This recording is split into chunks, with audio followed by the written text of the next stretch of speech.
Good morning. Welcome to the Appellate Division First Department Admission Ceremonies for today, Monday, September 11, 2023.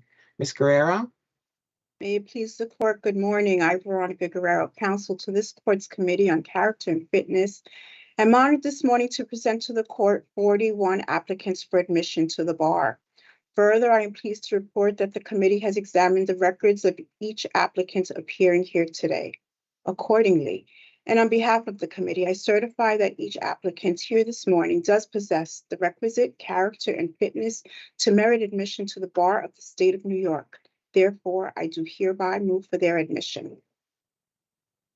Thank you, Ms. Guerrero. So in anticipation of this motion, the members of the bench, we met earlier this morning and considered the applicants, and your application is granted, Ms. Guerrero. As usual, I want to thank you, your staff, the attorneys who work with you, but also the attorneys who do so on a pro bono basis for the Herculean task that they pursue in these matters. So thank you very much. At this time, the Deputy Clerk of the Court, Ms. Margaret Soa, will administer the oath of office.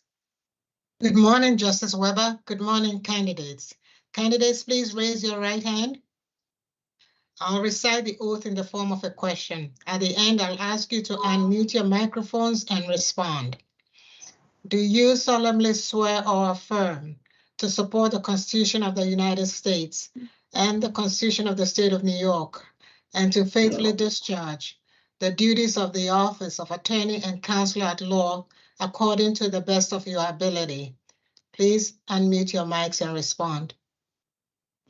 I do. I do. I do. I do. I do. I do. I do. Congratulations, attorneys. You may lower your hands and please remute your microphones. Okay, so I see a couple of smiles, so that's good. I know it's early in the morning, but you all should be very, very proud of yourselves. So congratulations to all of you. So on behalf of my fellow justices, again, I want to congratulate the newly admitted attorneys. I think you all caught that. You're now attorneys. I would also like to congratulate the parents, family, and friends who have supported them emotionally as well as financially. Now, traditionally, as you know, the admission ceremony would be held in a courtroom. The justices would process into the courtroom. Ms. Guerrero would present the candidates for admission to the court. If the motion was granted, the court officer would ask that the candidates please stand, raise their right hand. Ms. Soa would deliver the oath, and the officer would then ask the attorneys to be seated. That change in status from candidate to attorney would not be lost on the attorneys or the audience. Obviously, we would be in our majestic courtroom with its magnificent dome ceilings and the beautiful murals which line the walls, and not in our homes and offices with our backgrounds blurred. Please do not think that because we are virtual, that in any way diminishes your accomplishment or your achievements. In fact, what you have achieved in these changing times and what you will continue to achieve is perhaps all the more commendable. You should all be very, very proud of yourselves, and you should definitely savor the moment with your family and friends.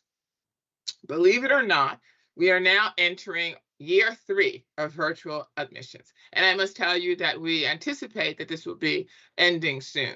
Like it or not, we are in a virtual world. We have virtual court appearances, virtual oral arguments, virtual trials. Law schools are now modifying their curriculum to include courses on virtual litigation. The bar examination is in almost state is online.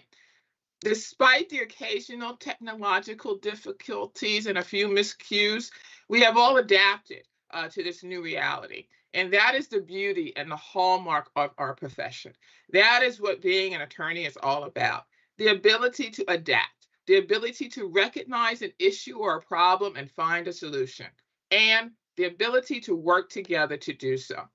These are certainly extraordinary times, and we are all confronted with extraordinary challenges, both personal and professional. However, we are also confronted with the ability to bring about change and to make a difference. The ability to make our world a place safer for each of us, our families, and our individual communities.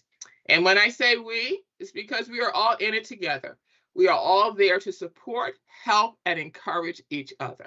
Now, there are many vehicles for making a difference. You may volunteer to assist those less fortunate who are in need of with their legal issues. It may be serving as a mentor to current law school students who are facing a myriad of issues, which are multifaceted and which actually have never been faced before by law school students in the past. Maybe by joining a bar association or becoming more active in your law school, your college alumni association. The practice of law is certainly in flux, and while this may be frightening and uneasy to many, it is also in many ways exciting. It allows us to think beyond what has been the norm, to explore new and arguably more efficient ways of practicing law. And it also allows us to explore what can be and what the practice of law can and should be. Now, with the oath you have just taken also comes a set of principles and obligations that now becomes part of your life forever, whether you remain a practicing attorney or not. For the rest of your days, you and your actions will be judged in light of your education and your status as a member of this profession. While many may see this as a burden, it is also an honor. As Thurgood Marshall stated, each of you, as an individual, must pick your own goals. Listen to others, but don't become a blind follower. Do not wait for others to move. Move yourself. When you see wrong, inequality, or injustice, speak out. As you may be aware, 19-year-old Coco Graf won the U.S. Open on Saturday. In her victory speech, she acknowledged those people who did not believe in her and who, in her words, thought they were putting water on my fire.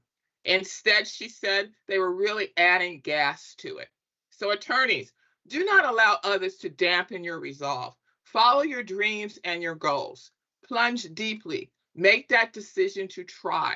You all bring fresh ideas and talent to a noble and great profession.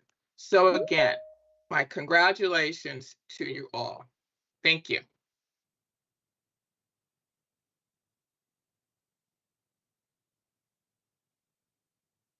Ms. Guerrero? Thank you, Justice Weber. I guess the justices will log off now. Thank you all. And the new attorneys will stay on with me. Thank you. Have a Take good care. morning. All. Goodbye. New attorneys stay on.